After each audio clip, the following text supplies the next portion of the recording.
Let's get into this and see how it is.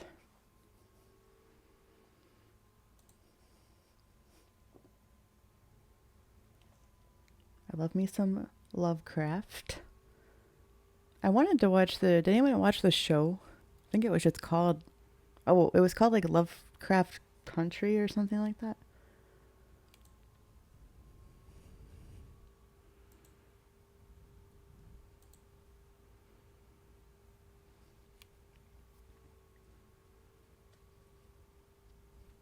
Oh, and Nader, I don't know. Just until I don't feel like it anymore.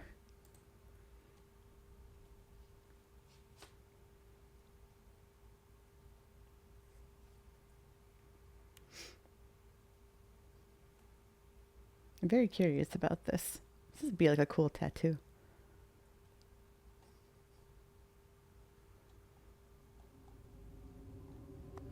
There's also DLC, which if we like this, we can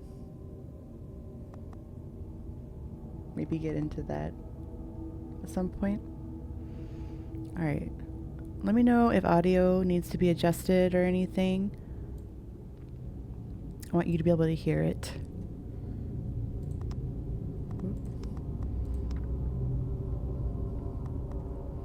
Oh, I just did this to like test it earlier, so we'll restart it. Dagon is a faithful interactive adaptation of H.P. Lovecraft's work, focused on story and atmosphere. You will not find difficult choices, action sequences, or inventory management here, and movement is limited to progressing through locations along with the plot. Okay. I am writing this under an appreciable mental strain, since by tonight I shall be no more.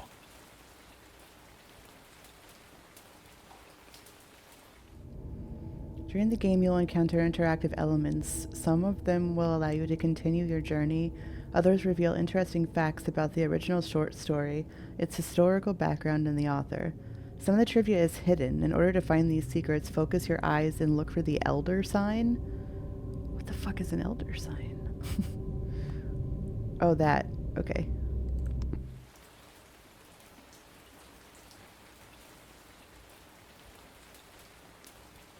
Penniless, and at the end of my supply of the drug which alone makes life endurable, I can bear the torture no longer, and shall cast myself from this garret window into the squalid street below. Oh, let's not do that.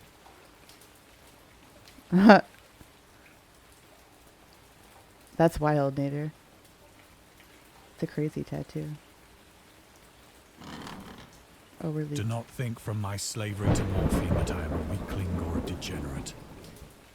When you have read these hastily scrawled pages, you may guess, though never fully realize, why it is that I must have forgetfulness or death.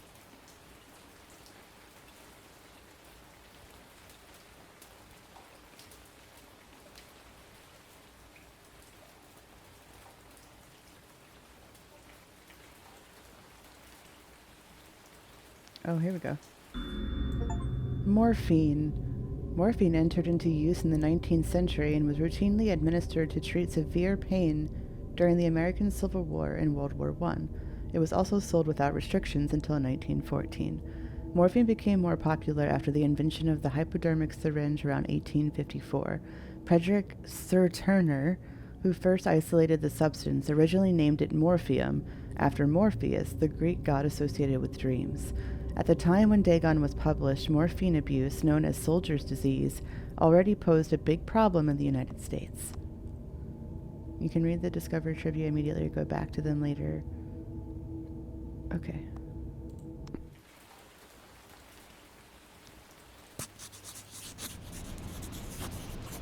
It was in one of the most open and least frequented parts of the broad Pacific that the packet of which I was supercargo fell a victim to the German sea raider.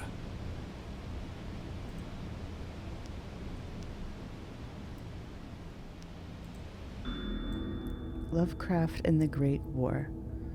Dagon was written around a month after the United States entered World War I. Lovecraft was actively interested in its course. He composed many poems in which he gave encouragement to soldiers and commented on the events unfolding in Europe. He tried to enlist in the army, which he mentions in one of the letters to Reinhard Kleiner. Some time ago, impressed by my entire uselessness in the world, I resolved to attempt enlistment despite my almost invalid condition. I argued that if I chose a regiment soon to depart for France, my sheer nervous force, which is not inconsiderable, might sustain me till a bullet or piece of shrapnel could more conclusively and effectively dispose of me. Letters to Reinhard Kleiner, H.P. Lovecraft. But even though he passed the physical exam, his mother prevented him from going to the war. She has threatened to go to any lengths, legal or otherwise, if I do not reveal all the ills which unfit me for the army. I am Providence, the life and times of H.P. Lovecraft. Wow, I didn't know that. Yeah, beginning of the opioid epidemic. It's kind of like, I don't know if laudanum's the same thing. I don't know if laudanum and morphine are the same thing.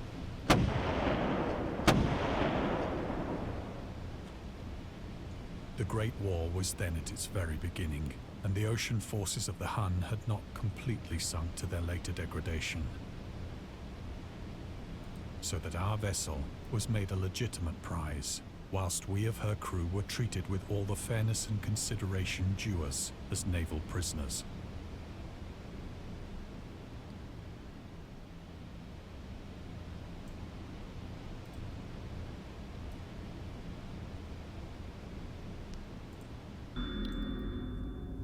The Huns were Central Asian nomads who established a dominion in Europe and invaded the Roman Empire in the 5th century AD. They were known as brutal, deadly warriors and masters of quick raids who also developed powerful composite bows, lassos, and early siege weapons. During World War I, the British used the word Hun as a synonym for Germans in order to emphasize their brutality. However, the term originated when the German Emperor Wilhelm II gave a speech to his troops on the 27th of July, 1900, before they embarked to China. Should you encounter the enemy, he will be defeated. No quarter will be given. Prisoners will not be taken. Whoever falls into your hands is forfeited. Just as 1,000 years ago the Huns under their king Attila made a name for themselves, one that even today makes them seem mighty in history and legend. May the name German be affirmed by you in such a way in China that no Chinese will ever again dare to look cross-eyed at a German. The refusal to take prisoners was a clear breach of the laws and customs of war adopted during the First Hague Convention of 1899.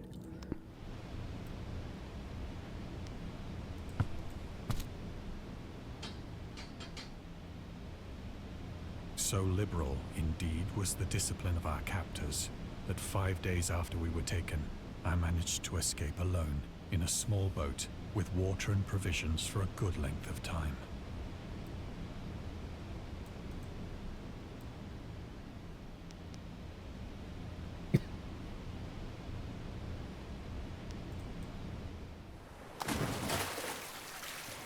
Ugh, I'd be so When seasick. I finally found myself adrift and free, I had but little idea of my surroundings. Never a competent navigator, I could only guess vaguely by the sun and stars that I was somewhat south of the equator. Where's the North Star?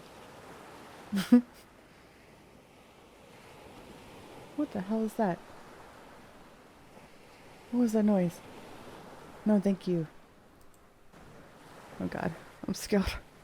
Of the longitude, I knew nothing, and no island or coastline was in sight.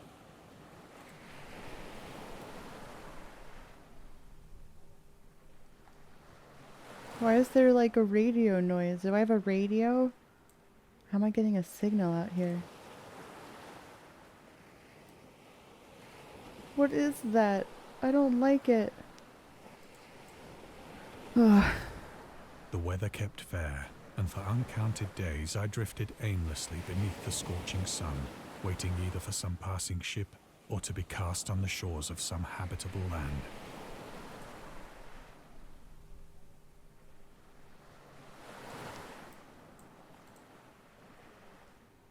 But neither ship nor land appeared, and I began to despair in my solitude upon the heaving vastness of unbroken blue. The change happened whilst I slept. Its details I shall never know, for my slumber, though troubled and dream-infested, was continuous. Oh, hold on one second. I just remembered that I have to change my tag. It's not. Well, I don't know if this is considered paranormal, but I'm going to change it anyway.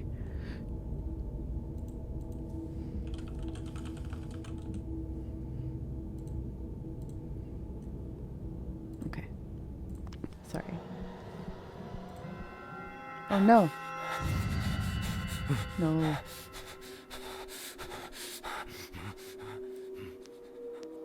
When at last I awoke, it was to discover myself half sucked into a slimy expanse of hellish black mire, which extended about me in monotonous undulations as far as I could see, and in which my boat lay grounded some distance away. Though one might well imagine that my first sensation would be of wonder at so prodigious and unexpected a transformation of scenery, I was in reality more horrified than astonished. For there was in the air and in the rotting soil a sinister quality which chilled me to the very core. The region was putrid with the carcasses of decaying fish and of other less describable things which I saw protruding from the nasty mud of the unending plain.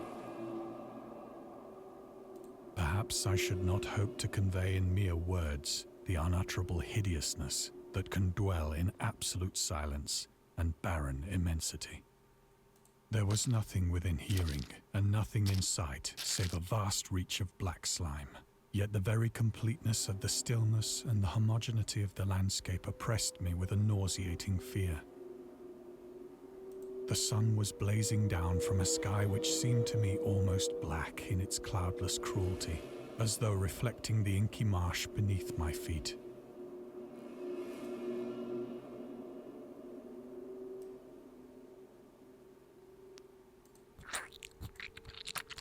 Ugh, the noises. As I crawled into the stranded boat, I realized that only one theory could explain my position. Through some unprecedented volcanic upheaval, a portion of the ocean floor must have been thrown to the surface, exposing regions for which innumerable millions of years had lain hidden under unfathomable watery depths. So great was the extent of the new land which had risen beneath me that I could not detect the faintest noise of the surging ocean, straining my ears as I might. Nor were there any seafowl to prey upon the dead things.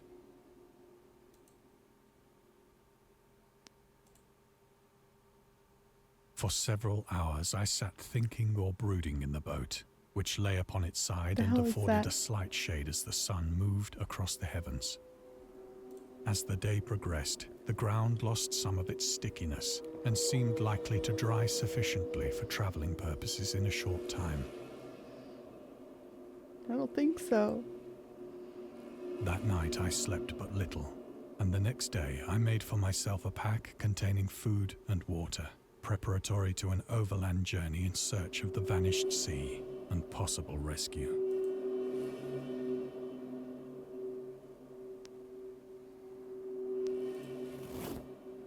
On the third morning, I found the soil dry enough to walk upon with ease.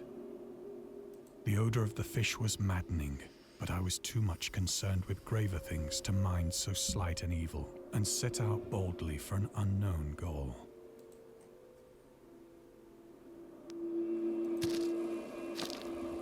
Doesn't sound solid. All day I forged steadily westward, guided by a faraway hummock which rose higher than any other elevation on the rolling desert.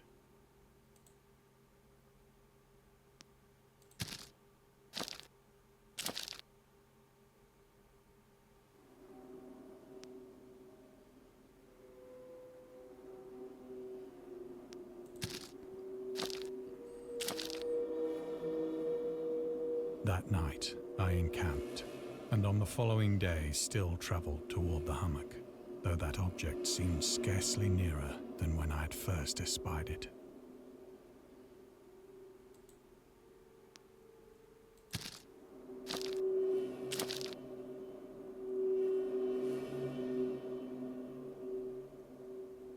By the fourth evening, I attained the base of the mound, which turned out to be much higher than it had appeared from a distance, an intervening valley setting it out in sharper relief from the general surface. Too weary to ascend, I slept in the shadow of the hill.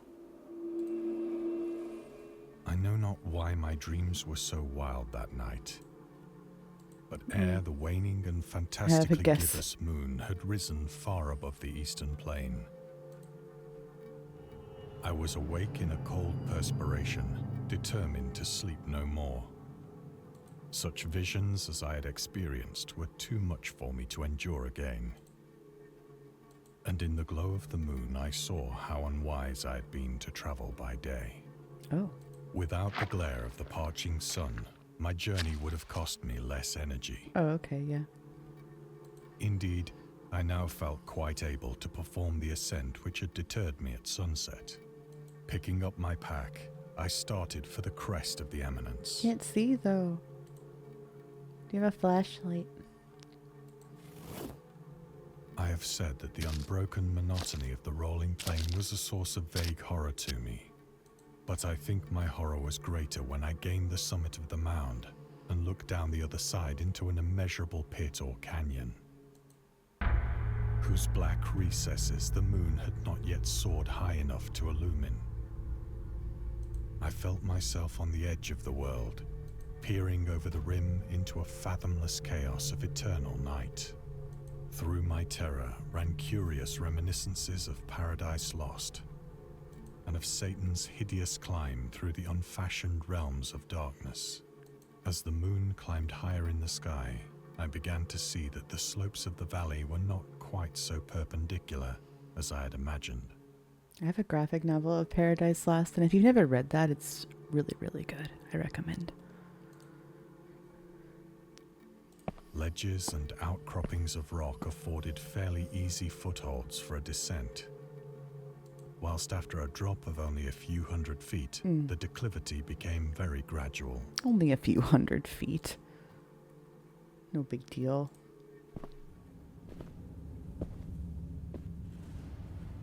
Urged on by an impulse which I cannot definitely analyze, I scrambled with difficulty down the rocks and stood on the gentler slope beneath, gazing into the Stygian deeps, where no light had yet penetrated.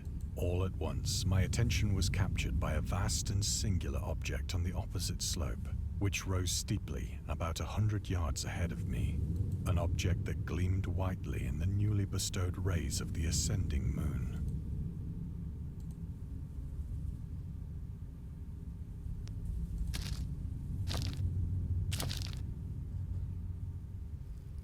That it was merely a gigantic piece of stone, I soon assured myself. Just a monolith, it's fine. But I was conscious of a distinct impression that its contour and position were not altogether the work of nature. Right? That's exactly what I thought of for 2001. A closer scrutiny filled me with sensations I cannot express. For despite its enormous magnitude and its position in an abyss which had yawned at the bottom of the sea since the world was young, I perceived beyond a doubt that the strange object was a well-shaped monolith, whose massive bulk had known the workmanship and perhaps the worship of living and thinking creatures. Oh, is 2001 maybe like inspired by this? Dazed and frightened, yet not without a certain thrill of the scientist's or archaeologist's delight, I examined my surroundings more closely.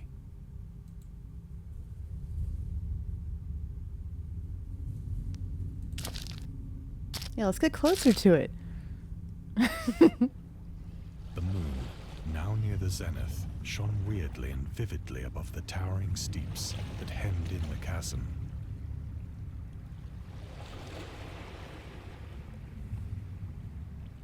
And revealed the fact that a far-flung body of water flowed at the bottom, winding out of sight in both directions and almost lapping my feet as I stood on the slope. Across the chasm, the wavelets washed the base of the cyclopean monolith, on whose surface I could now trace both inscriptions and crude sculptures.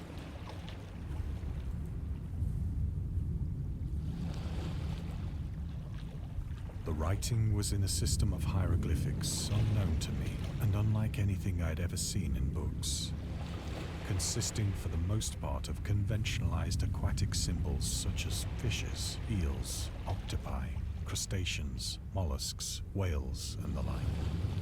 Several characters obviously represented marine things which are unknown to the modern world, but whose decomposing forms I had observed on the ocean-risen plain. It was the pictorial carving, however, that did most to hold me spellbound.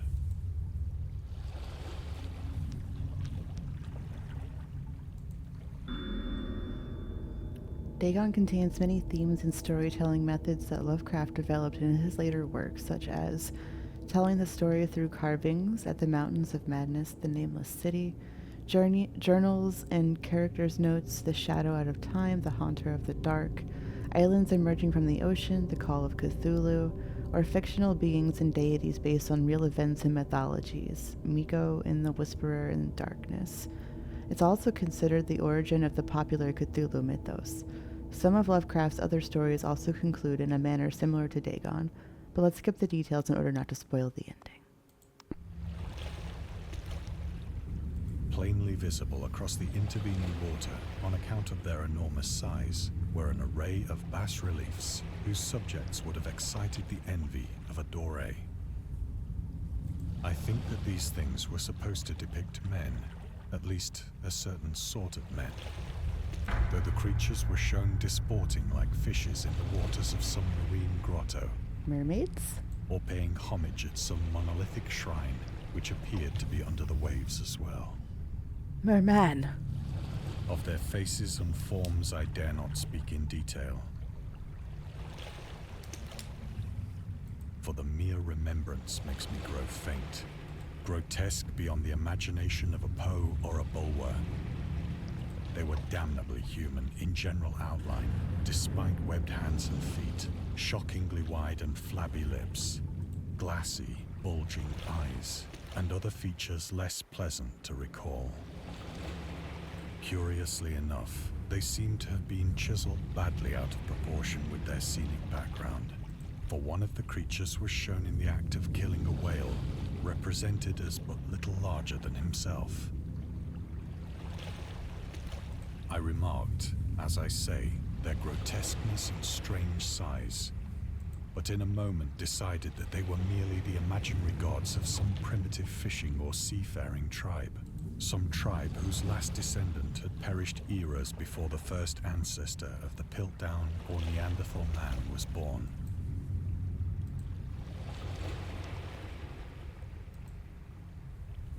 Awestruck at this unexpected glimpse into a past beyond the conception of the most daring anthropologist, I stood musing whilst the moon cast queer reflections on the silent channel before me. Then, suddenly, I saw it. With only a slight churning to mark its rise to the surface, the thing slid into view above the dark waters. No. No. Ah! Fiend-like and loathsome, it darted like a stupendous monster of nightmares to the monolith, about which it flung its gigantic scaly arms, the while it bowed its hideous head and gave vent to certain measured sounds.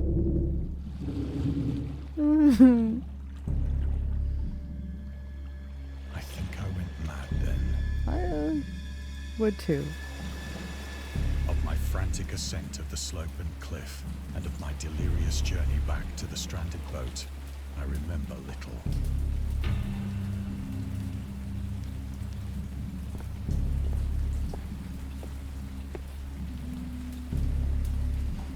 I believe I sang a great deal and laughed oddly when I was unable to sing.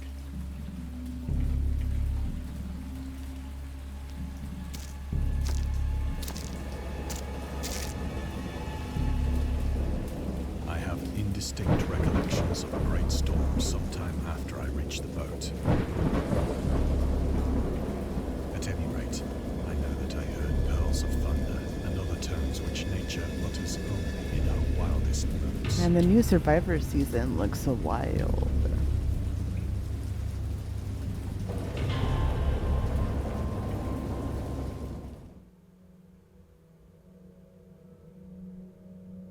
When I came out of the shadows, I was in a San Francisco hospital. Brought thither by the captain of the American ship which had picked up my boat in mid-ocean.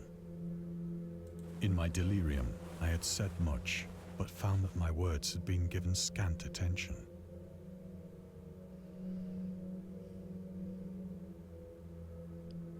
Of any land upheaval in the Pacific, my rescuers knew nothing, nor did I deem it necessary to insist upon a thing which I knew they could not believe. Is this before or after we were addicted to morphine? Because, did we imagine that, or? Once I sought out a celebrated ethnologist and amused him with peculiar questions regarding the ancient Philistine legend of Dagon, the fish god. Oh. Dagon was the main deity of the Philistines, worshipped throughout the Middle East as the ancient god of fertility and crops. In Hebrew, the word Dagon was a common noun for grain. The rulers of Akkad, Mesopotamia, chose him as the patron saint of their war conquests. He also appeared as the judge of the dead in an Assyrian poem and an underworld prison warder in one of the Babylonian texts. He is often mistakenly taken for a fish god due to the wrong interpretation of his name, as in Hebrew the word dag means fish. In H.P. Lovecraft's works, Dagon is an underwater deity ruling over the deep ones, a humanoid race with fish traits that resides in the ocean. He is worshipped by a secret cult called the Esoteric Order of Dagon.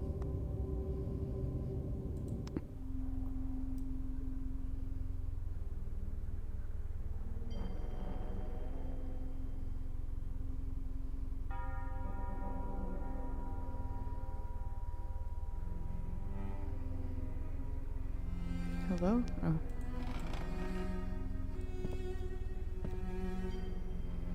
But soon perceiving that he was hopelessly conventional, I did not press my inquiries.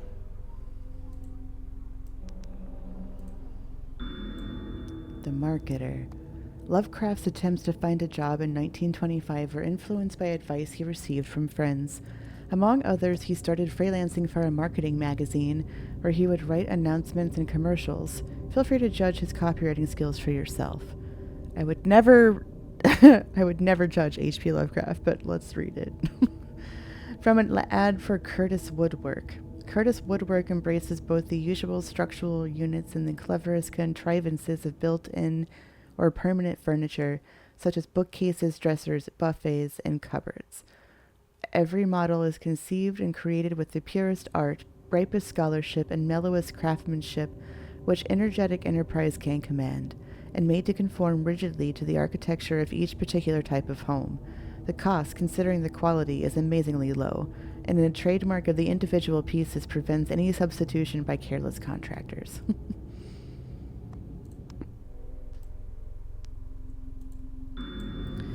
August Derleth and the Cthulhu Mythos. August Derleth was an American writer and anthologist. He also befriended Lovecraft and published many of his works through his company, Arkham House. Although he greatly contributed to the popularization of the author's works after his death, he is surrounded by numerous controversies. One of the most questionable decisions involved introducing the good versus evil doctrine.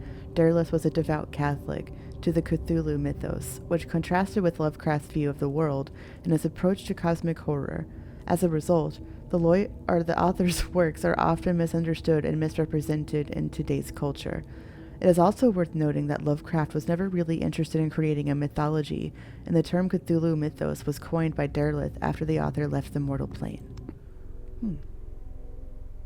Interesting.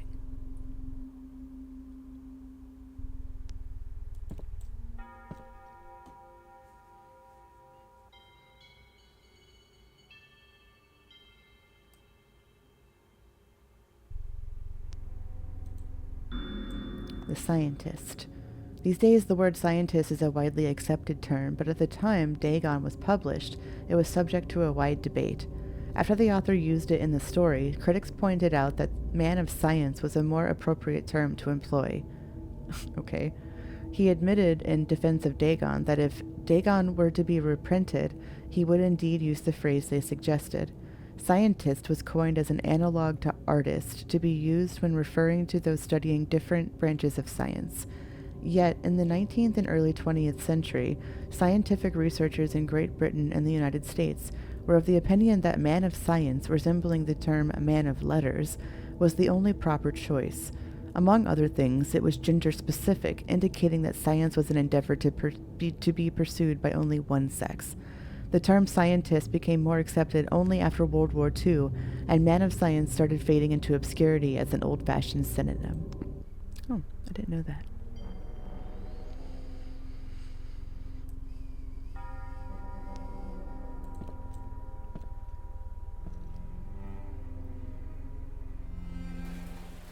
It is at night, especially when the moon is gibbous and waning, that I see the thing.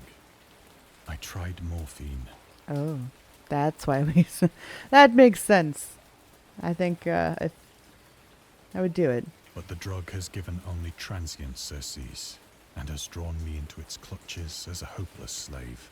So That's going to now happen too. I am to end it all, having written a full account for the information or the contemptuous amusement of my fellow men.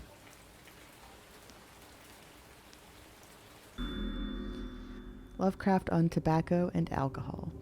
Lovecraft hated tobacco, even though he used to smoke when he was 12. 12, damn. In order to look and feel like an adult, in his correspondence with friend Reinhard Kleiner, he claims that he quit as soon as he started wearing long pants. Interesting correlation. He also had a very strong opinion about alcohol, as evidenced by his letter to Zelia Brown, dated 13th of February 1928. As for the matter of drinking, I have never tasted intoxicating liquor, and never intend to, having a strong aesthetic disgust at anything which blunts or courses the delicate natural equipoise of the evolved human intellect and imagination. Drinking excited my personal repugnance, hence I don't drink. Let the herd do what they will. I am rather in favor of prohibition, the prohibition of any one antisocial force as well as of any other. Interesting. Often, I ask myself if it could not all have been a pure phantasm. A mere freak of fever, as I lay sun-stricken and raving in the open boat, after my escape from the German man-of-war. This I ask myself, but ever does there come before me a hideously vivid vision in reply. Does seem like a fever dream. I cannot think of the deep sea without shuddering at the nameless things that may at this very moment be crawling and floundering on its slimy bed. Now that is fair. Worshipping their ancient stone idols and carving their own detestable likenesses on submarine obelisks of water-soaked granite. I dream of a day when they may rise above the billows to drag down into their reeking talons the remnants of puny, war-exhausted mankind.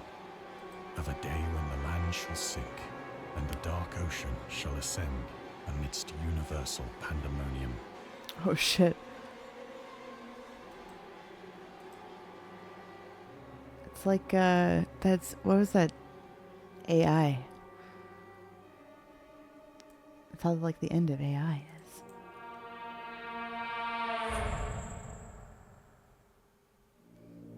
The end is near.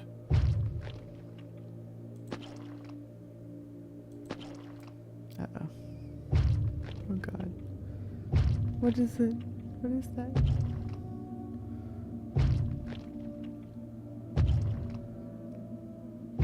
I don't like it.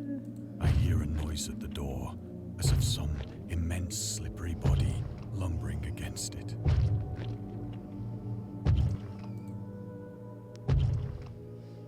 It shall not find me.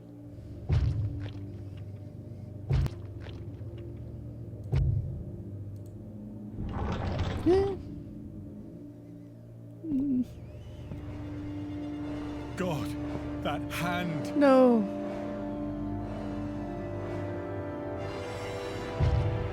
The window! The window!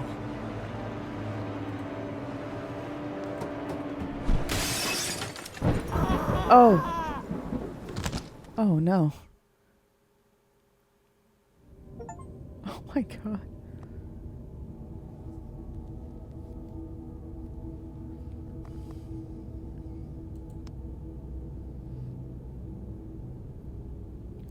That was really a cool idea, though. My dreams occasionally approached the fantastical in character. They animated a lot of his stuff. That's really neat.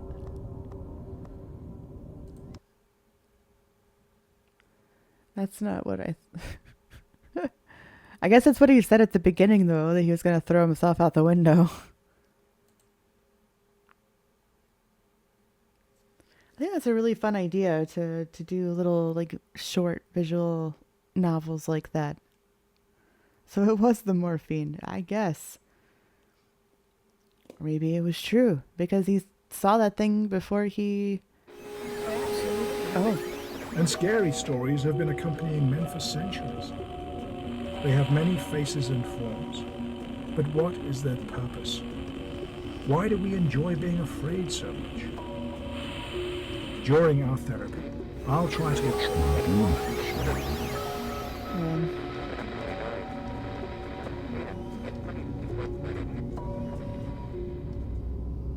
Oh no.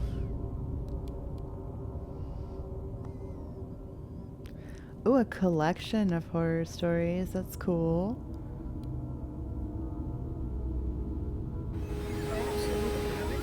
And scary stories have been accompanying men for centuries. They have many faces and forms. But what Sure, I'll is wish list that. That sounds fun. Yeah, that's cool. Oh, I missed a lot. I feel like I tried to look at everything. Huh. Well, yeah, they have others. Maybe we'll get in. Like, these are...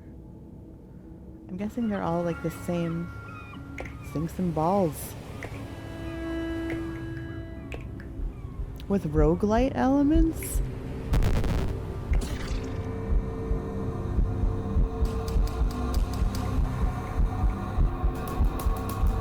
Whoa!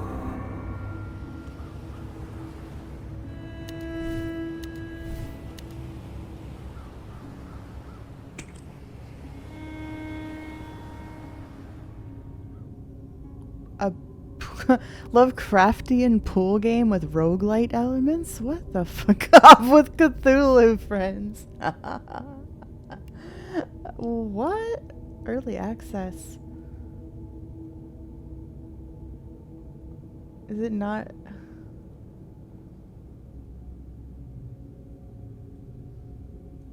Huh.